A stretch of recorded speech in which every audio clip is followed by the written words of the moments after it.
Okay, this is video 26, and we are talking about high quality materials. And I was just explaining that when you reload a new color map, it creates a new normal map. In this instance, it didn't, but most of the time you're going to need to reload this target file. Just be aware of that. So now let's talk about some more settings of our materials. We can change the XYZ orientation of the material. We can rotate it. Heading doesn't really apply in this instance because it's a vertical surface, but the pitch isn't really applicable on this wall, but the bank is going to rotate it for us.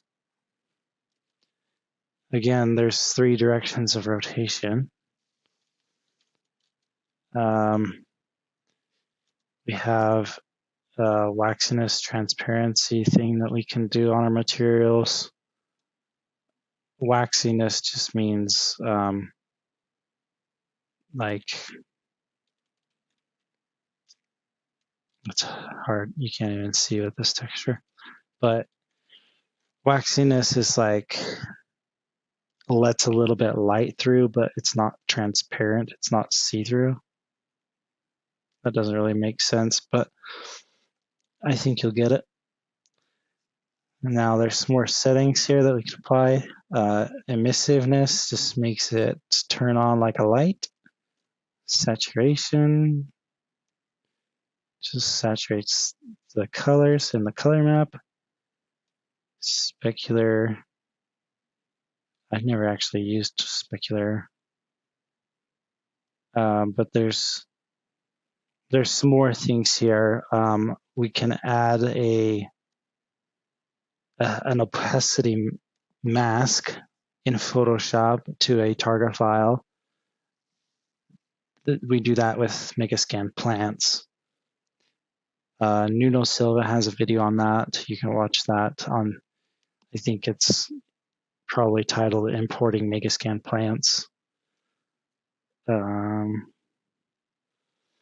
So these all have to do with the alpha maps and what function those alpha maps have. Weathering is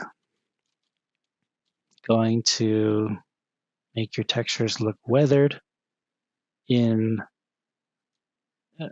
these ways. There's stone, wood, leathers, and then some metals. So those can be helpful. This one is very important, the edges. The edges makes everything look rounded, takes the hard edge off the corners. It bevels your edges, which is very important for realistic renderings, especially for close-up objects. And then lastly, we can add foliage or leaves to our material.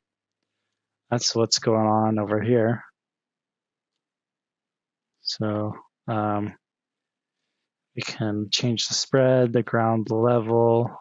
We can change the leaf type.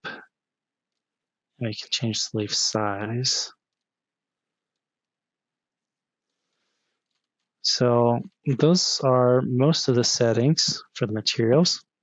Some others that are important are up here.